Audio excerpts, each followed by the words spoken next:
Supercharged, a podcast focusing on renewable energy and the passion behind the movement. Supercharged is a thoughtful journey through renewable energy sustainability and an integrated lifestyle. Subscribe and listen each week as we chat with thought leaders, influencers, and those who simply choose to live a better way. And hopefully, along the way, you too will be inspired to live supercharged.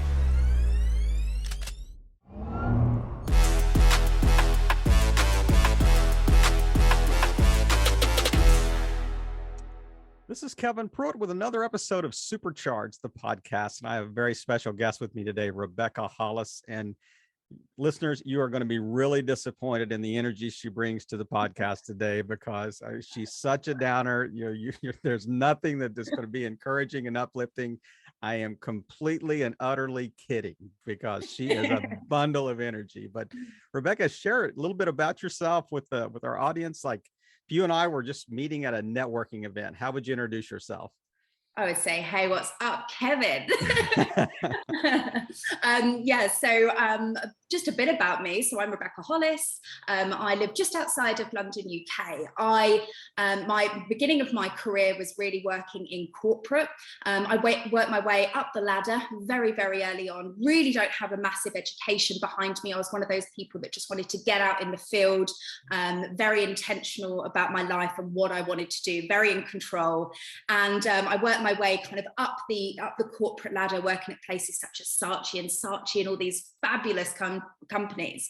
And one day I actually got the job of my dreams, and it transpired to not be what I wanted it to be. When I got to that place, I was like, hey, this is not it.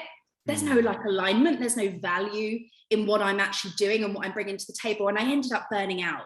And then 4 years ago, so this was 4 years ago. And then with that time since, I have just been on a complete mission to realign myself, to reconnect with the people that I want to be that I want in my circle. And I've been on a complete mission to get involved with projects that mean the most to me, projects and people that are going where I am going. Right. So that's kind of what I'm doing. I actually have a startup company called the Growth Tank Method, a startup company called ScoreApp, which is a technology company. And I also coach Team England, the Team England cheerleading. Can you believe it or not? So I've got a really varied skill set of things that I love and I'm into, but it's one of those things I kind of follow my heart and I go with what brings me the most amount of joy, and that's what I spend my time doing. I mentioned off camera before we hit the record button that you and I had been connected on social networks for some time, and I've just seen different comments that you've made, and you've spoken into things and made some posts that just really kind of epitomized who we wanted to talk to on this podcast. And it's such a varied audience, such a varied guest list. We want to have a broad range of perspectives and a broad range of ideas, but just really talk to people that truly do want to live differently. And to get kind of the conversation started, I'd really like to hear from your perspective when you hear the word like sustainability or living sustainably. What does that mean in your context? Right. I have an internal struggle with the word sustainability. The positive first is that I believe that we have, in the last 10 years, become way more aware of what impact we are making on the world. And that's kind of what is wrapped around it. People are starting to understand, people are starting to really get a grasp on where they are in the world and what everyone else is doing around them. For me, sustainability is really about where do we want to be and where are we now and how are we going to get there? But secondly, I'm internally torn about it when I hear stuff like that, especially in the press or TV programs, because I also believe sustainability has been thrown around and I believe it's been misused. I'm very aware that there are certain places whether it be in supermarkets, on food, it is being misused. I don't believe that certain things are sustainable that they say they are. And so for me, I feel that there is, everyone is heading in the right direction. we're all going in the same direction. But I believe there are people that are using it for good, and there are people that haven't quite got there yet with exactly what it means and what that impact will have, and then they're using it potentially not in the right direction of true north, which is where we should be going with it. I mean, I love the whole idea of just having a very balanced view when you look at the word sustainability, but digging down a little deeper when you're talking about, how you decide to live every day. What's the step that you take when you get out of bed in the morning type thing? How does it integrate necessarily in the way you live? How does that definition kind of drive that? So I'm a big thinker. I'm a really deep thinker. I like to think a lot. I do a lot of writing, as we've connected, Kevin, on LinkedIn. Yeah. I like to really ponder something that I've heard. If something sparks my interest, I like to think about it. And really with things such as sustainability, such as potentially like not even eating meat. I mean, I've said this to you before. I actually, 7 years ago, I woke up one day, was living in the middle of London, and I just decided that I didn't feel it was right for me to eat meat anymore. I felt like I was over consuming because I was training a lot. I'm really big into training, and I just woke up one day and went, this kind of doesn't feel right. And it didn't feel right to me for a while. And I knew that niggle in me was something I needed to go within and understand. So for me, when I think about what do I do every single day, there's an intention behind every single thing that I do. If something is niggling at me, I listen to it now, which is something I never did before prior to having that burnout. I was always working at 100 miles an hour. Everything else was more important. I was a go-getter. I was a high achiever. I am still all of those things, but I'm intentional with what I do now. So when I wake up in the morning, if I want to go out and move my body, I want to make sure that I turn off lights. I buy cars now that I feel are more environmentally friendly. But also with that as well, I do believe that we can't do everything all at once. And I did have a moment a couple of years ago when I kind of felt internally quite stressed that I wasn't doing enough. And I think a lot of people can feel like that. I don't know if you've ever felt like that, Kevin, where you think, gosh, I shouldn't be doing that. I shouldn't be buying this. But you can only do what's in your power. And I think changing things every now and again, when you get that internal niggle that says, this doesn't feel right. Or when I heard that thing, that didn't sound right. Or I liked that. You need to take a step back and actually listen to those things, because actually your internal compass is really directing you and telling you the way to go. I am a huge believer in not listening to the news. You will not see me scrolling through news channels. I'm not interested whatsoever, but I am interested when I hear something or I read something, whether it be on LinkedIn or a friend has discussed it with me. If something has sparked my interest, I will make the effort to leverage that time, which maybe some people use to read newspapers. I would leverage that time to really delve deep into a subject and understand what I'm doing and what I'm talking about. And when I talk about things online, I try to talk about the things that I know and not the things that I don't know. Yeah. So you can only really talk from your own experience. What have you been through? What have you understood? Because really, I would love to talk about everything. I'm a massive David Attenborough fan, and I truly believe in like the planet and animals and all of these things, but I don't know enough about it to kind of really shout from the rooftops. But one day when I kind of feel that I will say it. And that's why now that I've started to think more like that, I've started to do my research, I'm connecting with the right sorts of people, I feel more free to be able to comment and to maybe add some value somewhere, and where people maybe have not thought about that before. Because at the end of the day, that's how things snowball, the good and the bad. And really, I'm all about the positive and being being places that we can all help each other. And I think that's I would not spend my time talking about what we don't do, about what we don't have. I'd rather be talking about what can we do, what things do we have, and where are we all going. I mean, what a comprehensive view, though. When you think about sustainability, I mean, it can also apply to, is a lifestyle sustainable? Is change sustainable?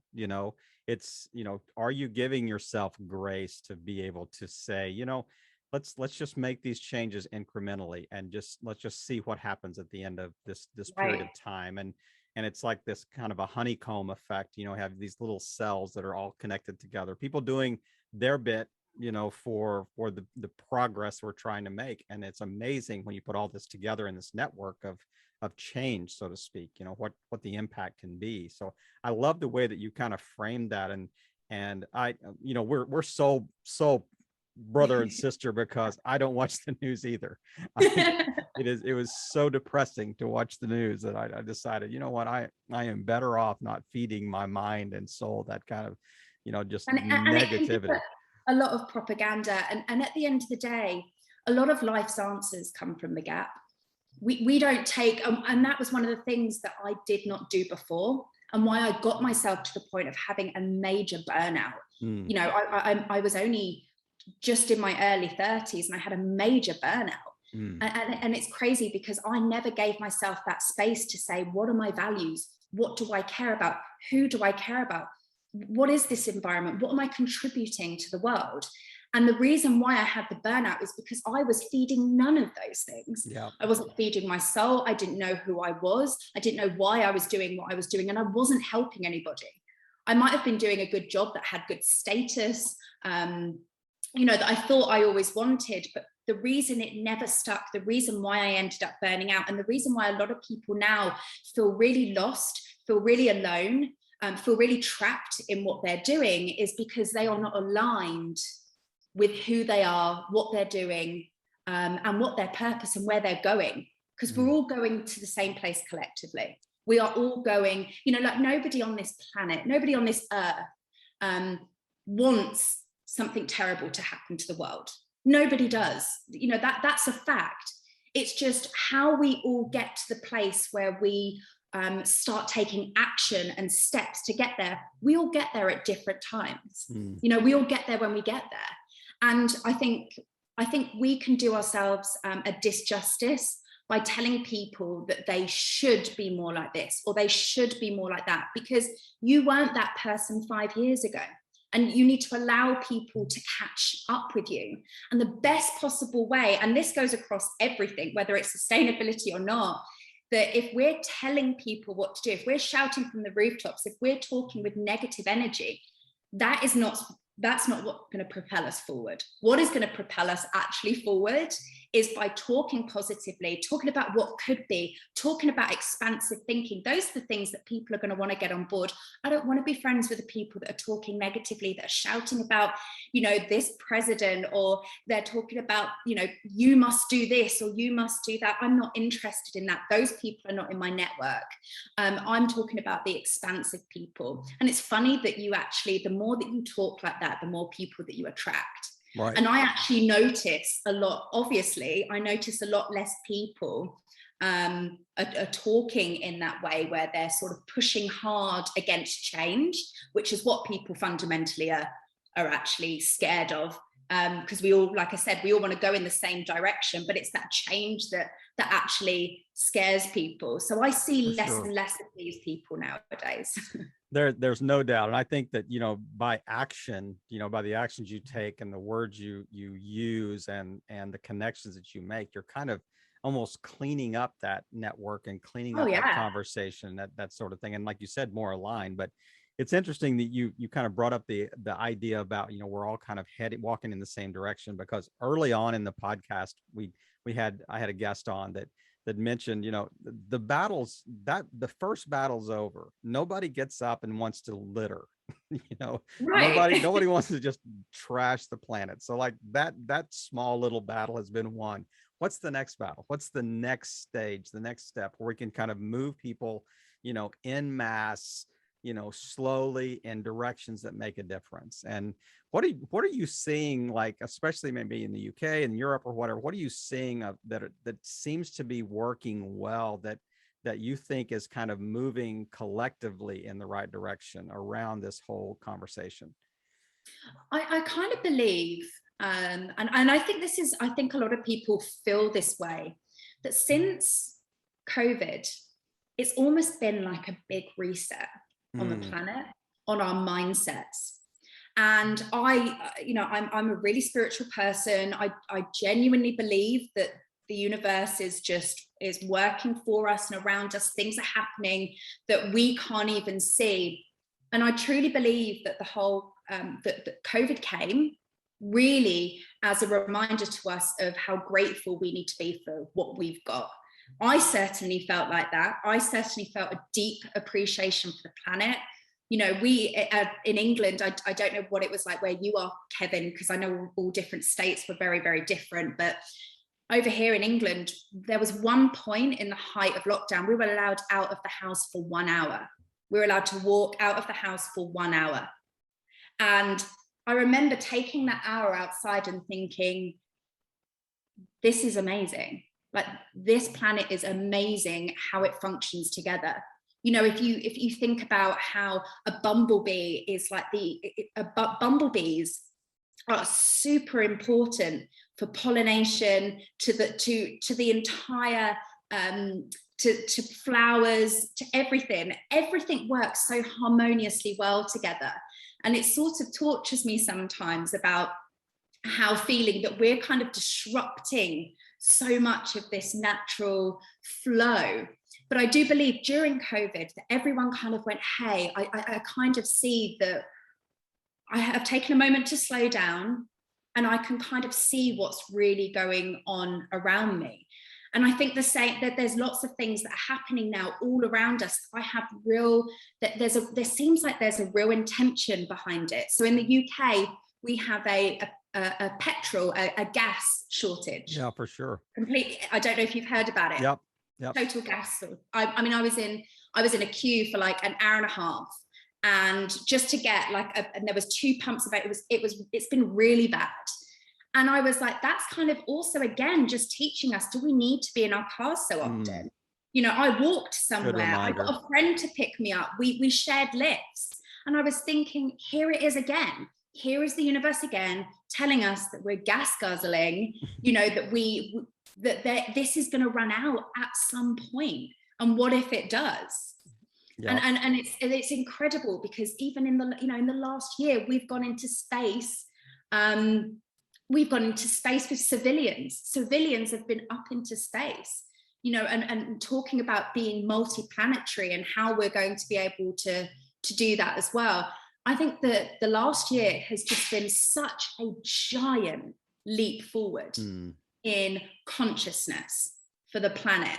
Whether I think a lot of people now are saying, you know, it's there's a lot of upset, there's a lot of uncertainty, but with upset and uncertainty actually comes out a lot of good, a lot of learning, a lot of consciousness, a lot of awareness, a lot of new beginnings, a lot of innovation. And I think that we're just right at the beginning of that. And there's going to be fantastic companies that are going to be birthed from COVID, that are going to go on and do incredible things for the planet. In 10 years' time, we're going to have these incredible businesses that are going to move the needle for us. And I just think that's super exciting, you know, because I do have that internal torture, Kevin. I do have that, even though I am positive and I am upbeat about life, you know, I do that internal, like, why are we doing this? You know, why does that have to happen? What can I do? Why is that person doing that? But in reality, it is far more good. And if people didn't feel like I felt, if we didn't have those feelings, then we would not be moving forward. Right. Because it's those people, it's those feelings, it's that feeling of anguish and seeing it that's really going to spring people into action. It's going to make people take action and create those companies, create those innovations. It's going to make people, the average person, want to contribute and want to do more.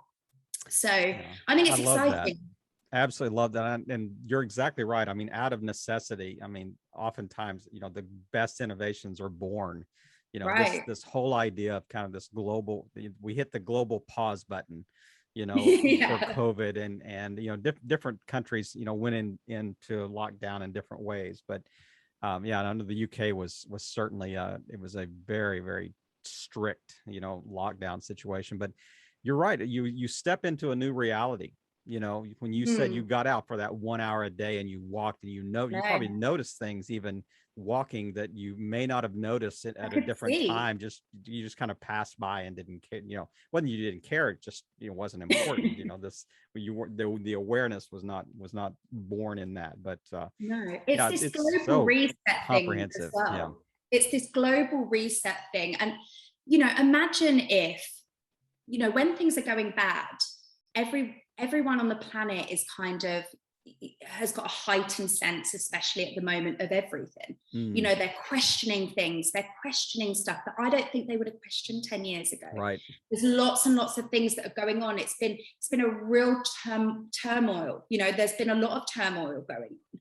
But I also think that, when you think about people that hurt others, and Right. people that feel uncomfortable and unconfident and unsteady and unstable, they perhaps don't do things as they should. And I kind of feel that it's really our responsibility. And I've got a theory about this, and I don't know how you feel about this, Kevin, but I feel like when people are good and they feel good and they're looking after their bodies and they're aligned to who they are and things are going well, and because of all of this, they're thriving, I believe you're able to do and see things a lot more clearer.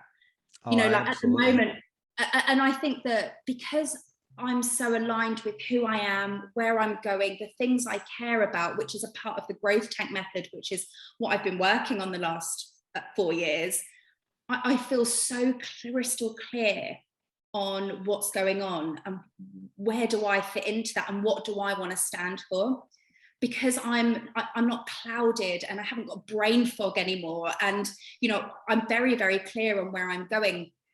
And I think to myself, if people can get clear, if people can take the time to make themselves feel good, how easy is it to think I can help the planet by just making myself feel good? It's not selfish. That's selfless.